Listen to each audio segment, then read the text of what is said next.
गुजरात में film industry में आज नया दौर चल रहा है। साथ ही में जो आज ही रिलीज हुई लास्ट शो वो आगामी समय के ऑस्कर में अनाउंस हुआ है। तो उनके डायरेक्टर जो है हमारे पास पान ननील जी, उनसे बात करने की कोशिश करेंगे।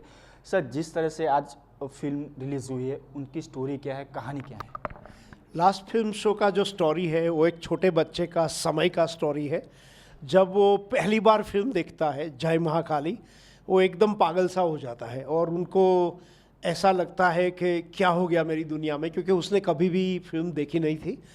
तो फिर वो एकदम अपना मन लगा के स्कूल वूल छोड़ के फिल्म के पीछे लग जाता है। तो वो फिल्म पहले तो बनाने की कोशिश करता है, लेकिन वो तो पॉसिबल नहीं होता है, लेकिन वो फिल्म प्रोजेक्ट करने की कोशिश करता है। तो फिर उसी दौरान उसकी एक मुलाकात एक प्रोजेक्टर ऑपरेटर होते हैं उनके साथ होती है। तो वो अपना लंच बॉक्स से उनके साथ एक्सचेंज करता है और वो प्रोजेक्टर ऑपरेटर उनको फ्री में फिल्म देखने देते हैं और ये दोनों की दोस्ती आगे बढ़ती है। लेकिन उनको पता नहीं है कि भविष्य में बहुत बड़ा बदलाव आने वाला है। ये कहानी उसके ऊपर आधारित है। सर, एक कहानी की बात की जाए तो एक कहानी का आपको विचार कहाँ से है कि मुझे ऐसी फिल्म बनानी है? उनका विचार आपको कहाँ से है और बाल कलाकार कौन कौन से इस फिल्म में एक्टर्स हैं? ये छेल्लो शो और लास्ट फिल्म शो की कहानी है, वो थोड़ी सी मेरे बचपन से ही आधारित है। और दूसरे मेरे एक दोस्त थे जो खुद प्रोजेक्शनिस्ट थे। वो 35 mm की सेल्यूलॉइड फिल्म आती थी, उनका प्रोजेक्शन करते थे। और जैसे आप सबको पता होगा कि 2010, 11 और 12 तक सारे इंडिया में, सारे देश में सबके सब फिल्म प्रोजेक्टर जो हुआ करते थे उनको ट्रैश कर दिया गया है ना, उसको स्क्रैप में फेंक दिया गया और उसको रिप्लेस हो गया डिजिटल प्रोजेक्शन सिस्टम। जब ये डिजिटल प्रोजेक्शन सिस्टम आई तभी काफ़ी सारे लोग बेरोजगार हो गए, जैसे मेरा फ्रेंड भी हो गया था। तो ये कहानी उस वक्त में सेट है 2010-2011 में, कि बहुत सारे सिंगल स्क्रीन बंद हो रहे हैं, बहुत सारे फिल्म प्रोजेक्टर को डिजिटल प्रोजेक्टर से रिप्लेस किया जा रहा है। उसमें ये एक समय और फजल है, उनके दोनों की कहानी किस तरह से ये बदलाव का सामना करती है। तो इसका है ना एक ऑथेंटिक और क्या बोलते एक वास्तविक पोर्ट्रेल है स्टोरी का। तो उसके लिए ज़रूरी था कि बच्चे भी एकदम ऑथेंटिक हो। जो सब नॉन एक्टर है, 6 बच्चे हैं फिल्म में जो सब काठियावाड़ से बिलोंग करते हैं। और वो हमने करीब 2-3 हज़ार बच्चों की ऑडिशन की थी, उसके बाद में हमें 6 बच्चे मिले थे। उसमें जो एक है भाविन रबारी, वो खुद समय का रोल करते हैं। और वो जो खुद है वो अभी भी अपने छोटे गांव में रहते हैं, उनकी 2 गाय 1 भैंस के साथ वहाँ ही सरकारी स्कूल में पढ़ाई करते हैं। तो वो भाविन रबारी ने समय का रोल किया है। और बाकी जो 3 एक्टर हैं वो 2 अहमदाबाद से, 1 मुंबई से हैं। सर, एक फिल्म की बात की जाए तो इनका टाइटल लास्ट शो क्यों रखा गया है और कुछ नहीं, केवल लास्ट शो ही क्यों? ये फिल्म का टाइटल लास्ट फिल्म शो है, वो इसीलिए कि जब फिल्म की पट्टी चलती थी ना, तो ये एक कहानी उसी दौरान सेट की गई है कि जब लास्ट फिल्म की पट्टी का शो था।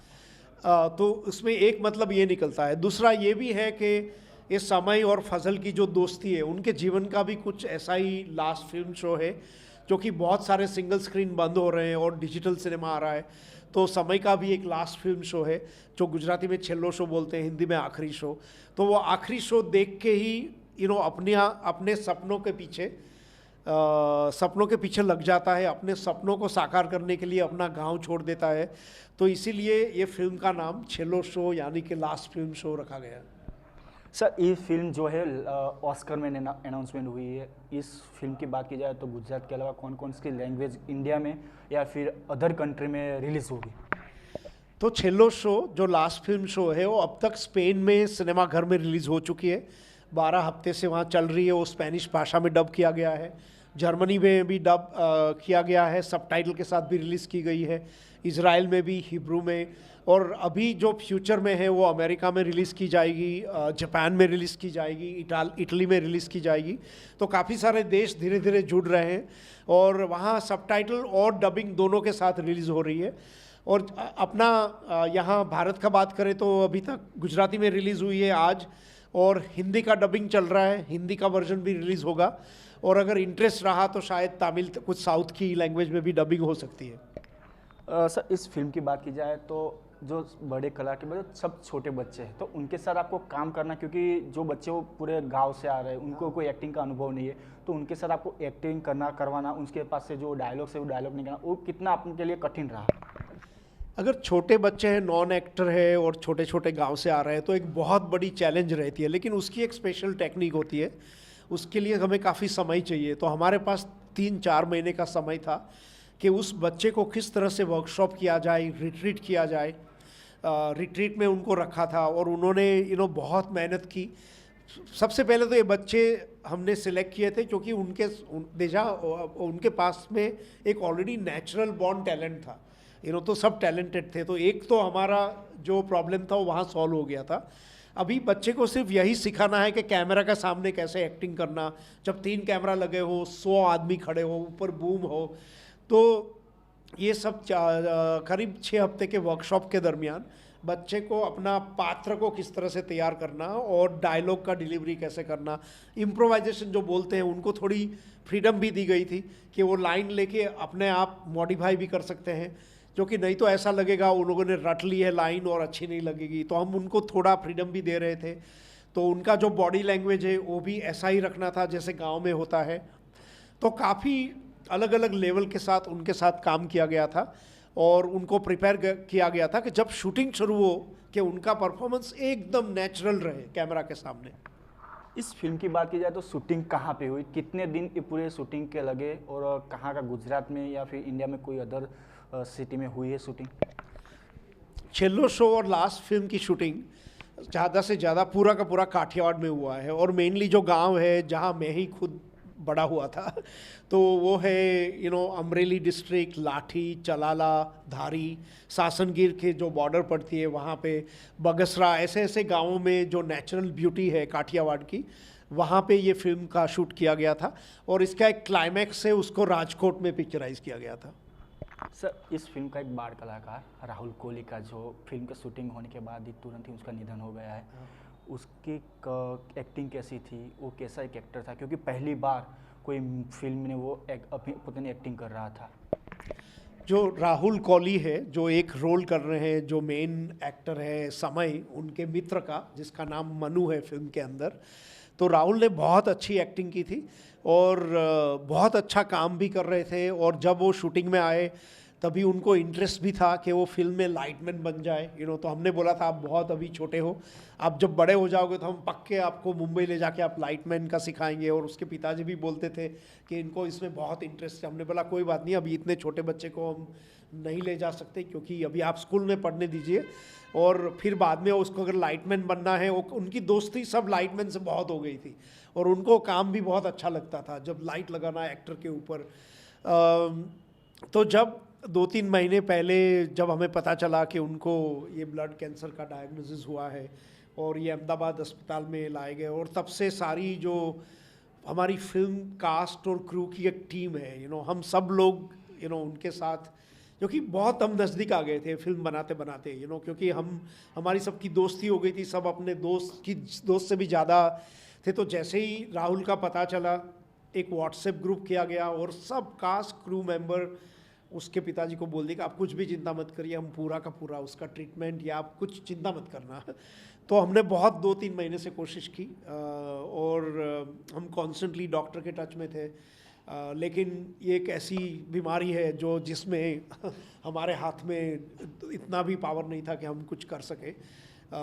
तो अभी आज उनका जो 13वां बोलते हैं गुजराती में, आज 14 जो फिल्म रिलीज़ हो रही है और उनका 13वां है, तो हम उनको बहुत मिस कर रहे हैं। एक आंख से हम हंस रहे हैं कि हम ऑस्कार जा रहे हैं, दूसरी आंख से हम रो रहे हैं कि राहुल हमारे साथ नहीं है। तो अभी हम सब लोगों ने डिसाइड किया है कि जैसे ही आज उनका सेरेमनी होगा, हम कल राजकोट जा रहे हैं और वहाँ उनको श्रद्धांजलि देंगे और राहुल के पिताजी, फैमिली सबको इकट्ठा करेंगे और राहुल की हम याद जीवित रखेंगे। और फैमिली भी अभी थोड़ी सी खुश है, उनको लगता है कि चलो राहुल ये फिल्म में काम करके अपना नाम तो छोड़ गया। सर, आपने एक डायरेक्टर तरीके आप देख रहे हो कि कोविड से पहले जो हमारी अर्बन मूवी है, वो अर्बन मूवी और पहले की मूवी में क्या डिफरेंस आपको दिखता है? क्योंकि अभी जो बहुत अर्बन मूवी आ रही है तो उनमें से बहुत ज़्यादा क्रेज़ है, युवाओं में देखने का क्रेज़ है, तो उनमें आपको क्या डिफरेंस क्या दिखता है उस स्टोरी में? अभी देखो, पैंडमिक है ना, एक बहुत ही बड़ी चीज़ थी और सारी दुनिया ने ऐसा कभी देखा नहीं था। तो पैंडमिक के 1.5-2 साल के दरमियान सबकी जो हैबिट होती है स्टोरी बताने की और स्टोरी कंज्यूम करने की चेंज हो गई बहुत तरीके से। क्योंकि एक तो हम सिनेमा घर में जाते नहीं थे, हम बहुत सारी चीज़ इंटरनेट पे देखने लगे, स्मार्टफोन में देखने लगे, तो और बहुत ज़्यादा कंटेंट हम कंज्यूम करने लगे क्योंकि सबके पास बहुत सारा वक्त भी था। तो एक जब ये पैंडमिक अभी ख़त्म तो नहीं हुआ है, लेकिन जैसे हम समझ लो उनका एंड आ रहा है, तो सबकी एक हैबिट बदल गई है। अभी ऑडियंस जो है, मैं तो पहले से ही मानता था कि ऑडियंस हमेशा फिल्म मेकर से स्मार्ट होती है, हमें कभी उनको नीचा नहीं समझना चाहिए। और ये पैंडमिक ने प्रूव कर दिया कि ऑडियंस को अभी एग्जैक्टली पता है वो क्या देखना चाहते हैं, क्यों जाएंगे सिनेमा हॉल में, और अभी उनको बहुत सारा कंटेंट फ़ोन पे यूट्यूब में अगर मिल रहा है तो वो क्यों जाएंगे सिनेमा हॉल में। तो इसलिए अभी ये जो पहले जो था पैकेजिंग का जो एक तरीका था कि फिल्म को पैकेज कर दिया, एक बड़ा स्टार डाल दिया, स्टूडियो डाल दिया, 2-3 आइटम नंबर डाल दिए, थोड़ा एक्शन, फिल्म चल जाएगी, वो हम देख रहे हैं कि नहीं चल रही है। अभी सब जगह पे, साउथ हो या नॉर्थ, ये फॉर्मूला सब जगह पे फ्लॉप हो रहा है। एक बात की जाए कि कोविड के बाद जो पूरे जो थिएटर थे वो बंद थे, उसके साथ ही OTT प्लेटफॉर्म आया था, तो क्या ये कह सकते हैं कि जो युवा टैलेंट था उनको दिखाने के लिए, क्योंकि थिएटर में लिमिटेड संख्या थी, लेकिन OTT प्लेटफॉर्म आने से उनका टैलेंट भी बाहर आ रहा है आजकल। आई थिंक स्ट्रीमिंग प्लेटफॉर्म जो OTT बोलते हैं वो बहुत अच्छी बात है, क्योंकि हमें एक दूसरे माध्यम से भी काफ़ी नए नए डायरेक्टर, एक्टर, स्टोरी राइटर सबको मौका मिल रहा है। और सिर्फ हिंदी में नहीं, सारे जगह पे स्ट्रीमिंग प्लेटफॉर्म आ रहे हैं, सारे इंडिया में, तमिल, तेलुगु, मलयालम, बंगाली, गुजराती भी। तो ये मुझे लगता है अच्छी बात है, क्योंकि सबको अपना काम दिखाने का मौका मिल रहा है। दूसरा ये भी है कि जब इतने सारे प्लेटफॉर्म है तो एक ओवर द टॉप कंटेंट भी हो जाता है, क्योंकि ज़रूरत से ज़्यादा कंटेंट भी आ रहा है। फिर लोगों को टाइम नहीं है इतना वक्त देखने के लिए, तो अभी कैसे चूज़ करें उनका भी कंफ्यूजन है। लेकिन as far as talent is concerned, ये तो मैं समझता हूँ कि बहुत अच्छी बात है कि सबको चांस मिलना चाहिए। लास्ट क्वेश्चन, आपकी film the last film show Oscar में अनाउंस हो रही है, आप एक डायरेक्टर तरीके कैसे देखते हो? मैंने जब चेल्लो शो, लास्ट फिल्म शो, मेरी सब फिल्म की तरह जब बनाया था, तो मैं यही चाहता था कि ज़्यादा से ज़्यादा ये ऑडियंस के पास पहुँचे। हर एक फिल्म मेकर का यही ख्वाहिश होता है, यही इनर मोस्ट डिज़ायर होता है। तो अभी ये ऑस्कार नॉमिनेशन हो गया तो ऐसा लग रहा है कि अभी बहुत सारे लोग और क्यूरियोसिटी दिखा रहे हैं कि ये फिल्म है क्या, क्यों जा रही है। और जो भी लोग देख रहे हैं, जितने भी लोग देखते जा रहे हैं, वो बहुत खुश होकर बाहर आ रहे हैं। आप अगर कुछ भी रिव्यू देखेंगे कि, और बहुत जो फिल्म फेडरेशन ऑफ इंडिया का डिसीजन है उनके साथ धीरे धीरे जुड़ गए हैं। बहुत सारे, मुझे अभी आपसे बात करने से पहले ही मेरे जो दोस्त थे मुझे ट्वीट दिखा रहे थे सारे दुनिया भर के, कि पहली बार ऐसा लग रहा है कि फिल्म फेडरेशन ऑफ इंडिया ने सही डिसीजन लिया है, बहुत अच्छी फिल्म है। हम काफ़ी सारे ऐसे मैसेज सोशल मीडिया में पढ़ रहे हैं, तो मुझे तो यही लग रहा है कि अच्छा है, हमें अभी खूब मेहनत करना है।